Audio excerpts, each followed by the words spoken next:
Hey guys, welcome back to Twisted Talk Garage. I'm AJ. I'm Trey. And today's video we're going to talk your ear off. We're going to talk about Linda, the MK5 GTI that we have built here, and all of the things that we've done behind scenes, because we could not get video of the things that we've done or completed videos of the things that we've done because we get so caught up into doing the work part. And we have deadlines and things get a little hectic, so bear with us.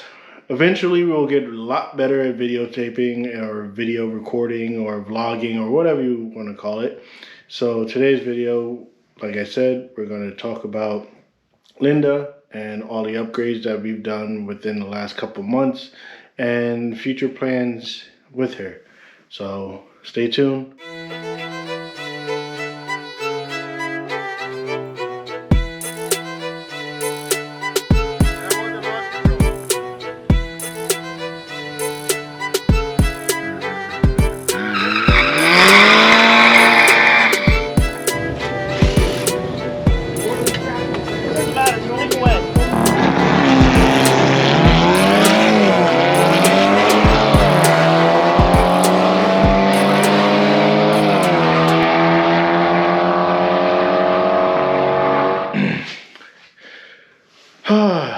So where to begin? Where to begin, Trey? We started with cutting. Yes, we started with cutting.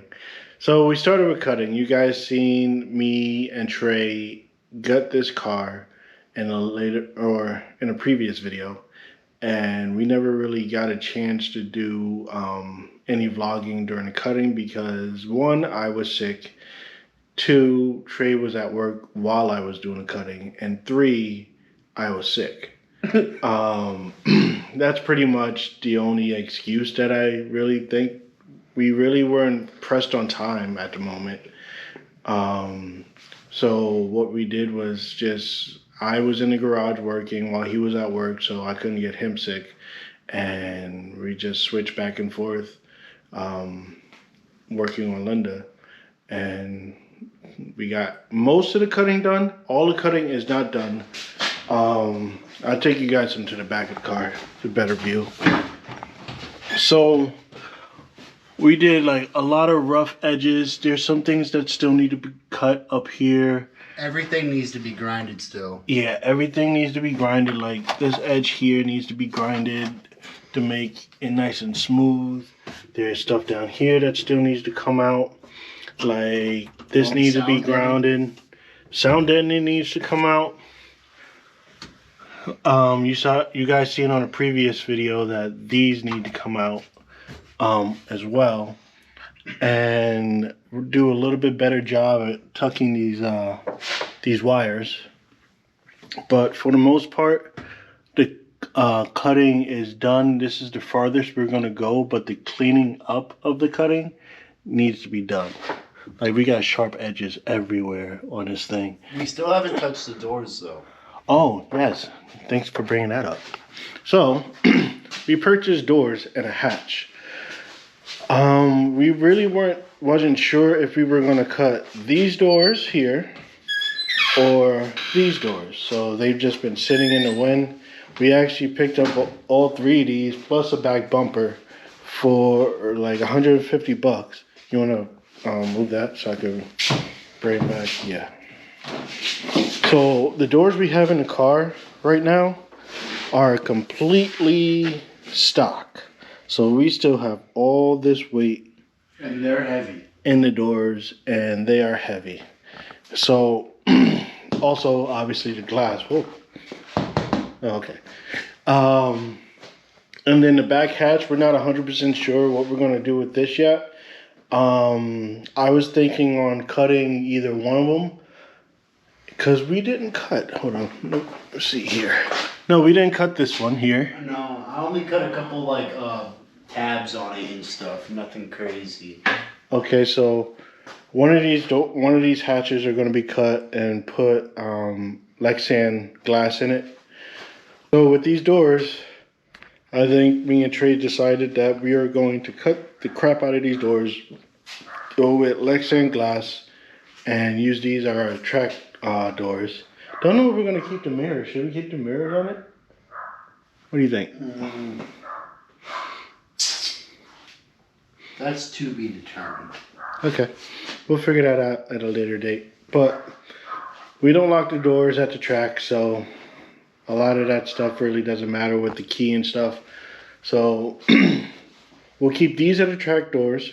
So by time we fix this, this car should be 100% a track car. Obviously, we'll drive it on the street, you know, here and there just to play around with it.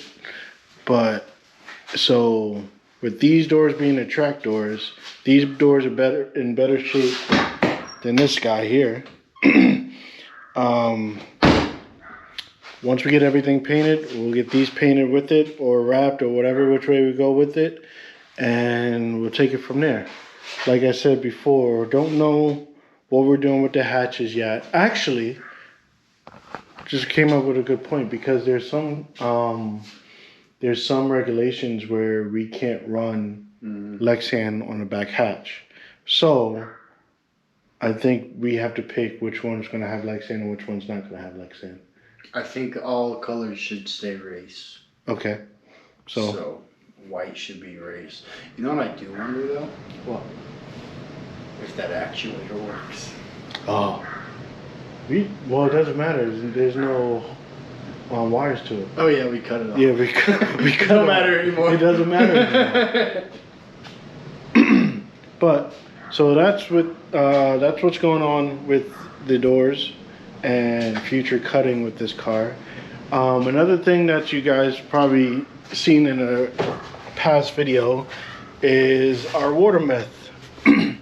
So with this, we started to record it. You guys seen us mount everything. You guys did not see us wire it. So right here we have obviously our feed line that's going up to the front. With that feed line, we have our filter that's going into the pump and pumping everything into the front of the car. So with the wiring there, if you guys could see that, Trey's gonna talk about that, and we're gonna go jump in the car with Trey.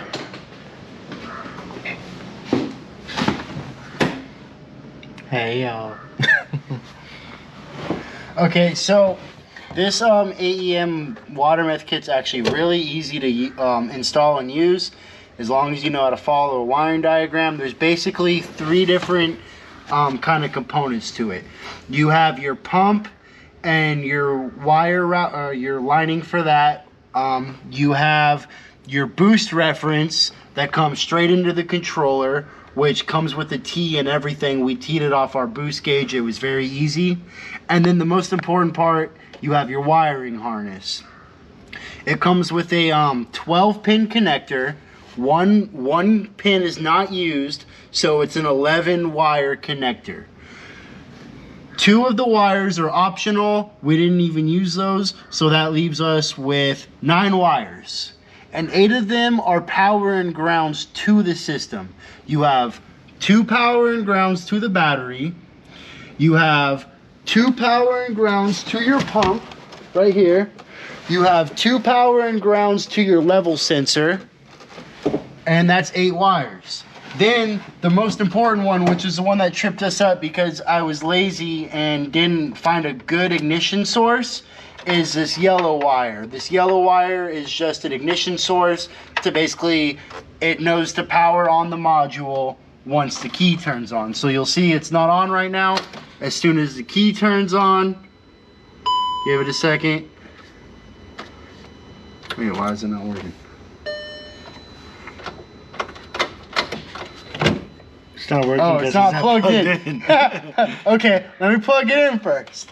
So the key's on. As soon as I plug it in, as you can see, it lights up. When I turn it off, it goes off. So we got it hooked up to our ignition source, and that's all good. So it's really easy, the system, to wire up. It took us like probably about 3 days to do, and one of those days was me kind of diagnosing this issue, the ignition issue, and finding a different wire to run it to. But after that, it's really easy to wire up, and we still are untuned on it. So it comes with a 250cc injector, a 500cc injector, and a 1000. Based off the chart, it told us the power we're making and everything. I started with the 500cc injector, but it was good under load. But once I would come up and kind of off a pole and kind of idle the car at a stoplight or something, it would start to break up because there was too much water meth kind of accumulating in the intake and not being used up. So we switched to the 250cc injector, and ever since then it seems to have been good. I actually haven't driven it since then, but AJ's had no problems with it, right? No, I haven't had any problems with the 250 injector, which right now being untuned is, I think, the best route for us. Tuning is coming up soon in this video, but once we get a tune, we'll try with the 500, or should we try with the 250 first? I think we might try with the 250 first. We'll take the tuner's advice. Well, yeah. But we're gonna bring everything down there and see what he advises, and it's really easy for me to change the injector setting on the water meth kit. It'll probably take me like 5-10 minutes, so we can do that as needed if we need to up or down the setting. So, like he said, we'll let the tuner point us in the right direction. What else did we not show these guys up here? I don't think that was it. I think that was it. I mean, we've gotten rid of everything under the dash. Yeah, we got everything under the dash. We got rid of the heater core, all the HVAC system. There's nothing in here anymore. This is very temporary. Once we pull we've obviously looped our heater core lines. Once we pull the engine out and are able to get back onto the firewall, we will most likely come up with something more permanent and not so ghetto. But that's what we have going through right now. Obviously, double hose clamping it because 200-degree water coming off on your leg does not sound like a good time. Not a good time.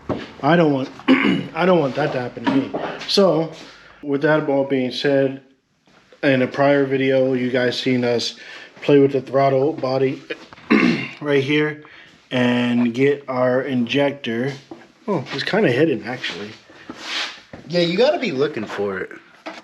Right here is our jet, right there, that runs through here. And jet is actually a much better word to use than injector. This is more of a jet than an injector.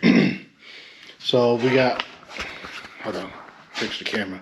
We got 250 inject. Oh, I almost said injector. 250cc jet. 250cc jet, 500cc jet, and 1000cc jet for the water meth. So that's pretty much up to date on where we're at with. Oh, I was looking at our board. Our board has some random numbers. You guys can't see that from here probably, but I was looking at the 167. What is that? That was the weight that I weighed all the stuff that we pulled out of the car. And that's why there's a question mark on it, because I wasn't sure if that was accurate or not. And we'll never know, because we threw it away. Yeah, we threw it away. Anyway, so you guys are up to date with what we've done so far. What we have planned in the future with this car is a different story.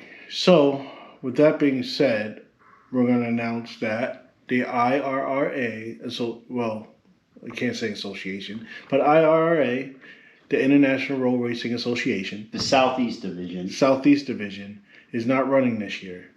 So we were doing all this to plan to run Linda, the MK5 GTI, in that class for this year, so we have some content.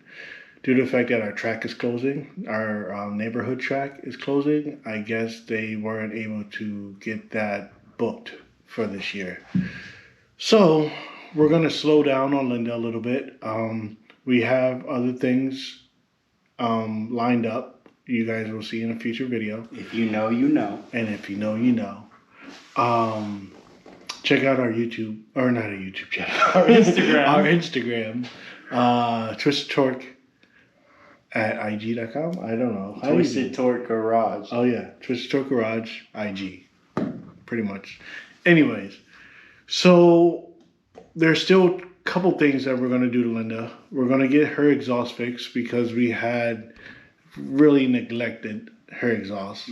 That is like the one thing we have not done at all. Besides the turbo, the downpipe, and the mid pipe.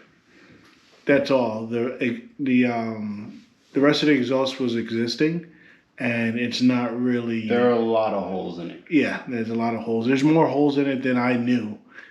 We found that out after we took the back bumper off and got a chance to really get in under there and check out our exhaust. So after we get our exhaust done, we finally found a tuner. So we're gonna take this car to get tuned, and we're gonna run a 93 octane tune. Oh, thank God, because 100 is expensive. Because 93 is expensive. Shit. 93 is expensive, but it's not 100 octane expensive. $9 a gallon expensive out. No, it's not. And this thing eats through gas. So it'll take one thing we have to worry about, like, because if we drive this car on a regular basis, if you're taking it out on a trip or whatever, we'll turn the tune over to a 91 tune and run 93. So when we go to the track, we'll turn it to a 100 octane tune and then run 100 octane. So it's one less thing we have to worry about. We get 93, we use one fuel, and that'll be it. It'll also be tuned with the water meth. Yes, and it'll also be tuned with the water meth. So water meth and our throttle body flapper delete. Oh, big facts. Because this cold start on this car is kind of serious. I think it's still going to be serious, but it's not going to it'll misfire. It'll do better. Yeah, it's not going to have any misfire codes coming up. I guess, what's the word I'm looking for? Exhaust codes that be coming up, that'll get situated with I think all our codes will be situated. I think our overboost code, because oh yeah, that's another thing we have. No, I think all our DTCs will be resolved with the tune. Okay, so once we get this thing tuned, that's pretty much it. Other than obviously the cutting of the doors and stuff, we're still going to try to get it as light as we can. We're going to clean up all the cutting stuff that we've done already, but other than that, more performance wise, I think we're going to hold off on Linda and then just move on to something different. Very different. Similar but different. Similar but different. Mostly different. So with that being said, if you guys made it to the end of the video, I appreciate you guys. Love you for free. And we're gonna get out of your hair. So I'm AJ. I'm Trey. Keep gunning. See you guys later. Like, comment, and subscribe. Like, comment, and subscribe. Like, comment, and subscribe. Please.